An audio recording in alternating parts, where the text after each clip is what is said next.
Karimnagar PMJ jewellery shop దోపిడీ కేసులో పోలీసులు దర్యాప్తు కొనసాగుతోంది. ధర్మపురిలో దొంగలు వాడిన బైక్ హెల్మెట్ లభ్యమైంది. ధర్మపురి శివార్లలోనే పుష్కర ఘాట్ దగ్గర బైక్ హెల్మెట్ను దొంగలు వదిలేసి వెళ్లిపోయారు. బైక్ హెల్మెట్ను స్వాధీనం చేసుకున్న పోలీసులు దర్యాప్తు చేస్తూ ఉన్నారు.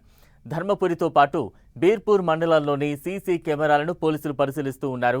దొంగలు బీర్పూర్ గోదావరి మీదుగా మహారాష్ట్రకు వెళ్లినట్లుగా పోలీసులు అనుమానిస్తున్నారు.